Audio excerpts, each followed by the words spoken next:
Curug Pengantin dapat diakses melalui jalur Curug Cenggala dikarenakan letak Curug Pengantin berada di atas Curug Cenggala. Namun, bisa juga melalui Pancuran 7 lalu turun hingga masuk ke kawasan Curug Cenggala. Menemui sebuah warung, kami pun beristirahat sembari menikmati secangkir kopi lengkap dengan mendoan serta berbincang dengan ibu penjaga warung tersebut. Lanjutkan perjalanan. Tibalah kami di Curug Cenggala, sebuah papan kayu berbentuk cinta sebagai ikon yang khas dari Curug Cenggala. Tidak ingin berlama-lama, kami pun melanjutkan perjalanan.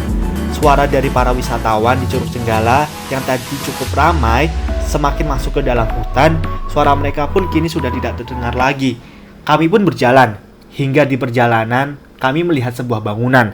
Kami menduga-duga bangunan apa tersebut. Ternyata adalah sebuah petilasan. Kami pun berhenti, saling berpandang-pandangan, berunding. Apakah lanjut berjalan atau kembali? Nafir berkata, lanjut saja boleh.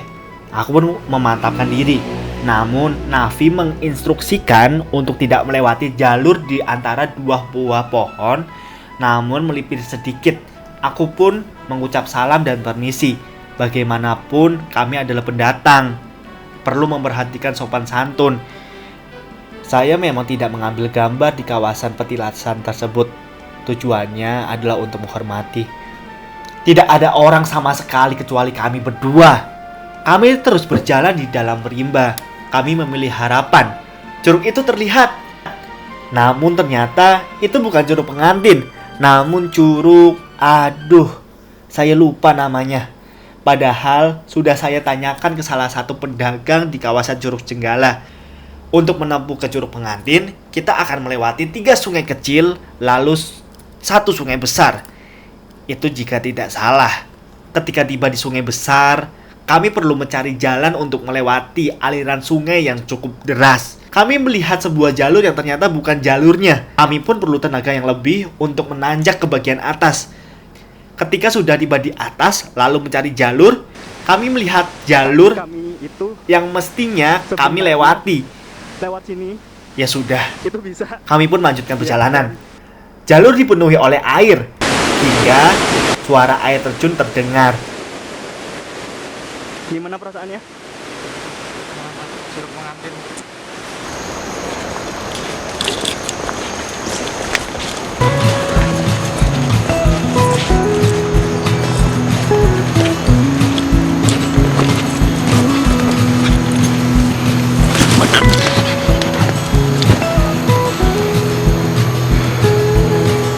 Kami pun turun dengan hati-hati.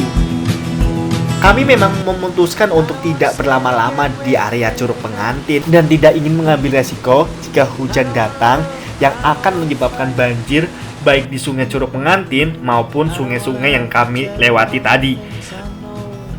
Kami pun bersuah foto, lalu bergegas kembali karena seeuforia-euforianya kita perlu dapat mengendalikan diri. Ketika gebetanmu sudah dirasa memberikan respon positif, jangan langsung dibawa perasaan hingga kau memanggilnya sayang. Entar gebetanmu hilang tiba-tiba, gimana coba? Hehehe. Struggle butuh effort. Dan saran untuk teman-teman ya membawa sama, pastikan kondisi cuaca di atas itu tidak mendung, karena ketika mendung kemungkinan besar terjadinya air banjir di atas hujan berbahaya karena menyeberangi.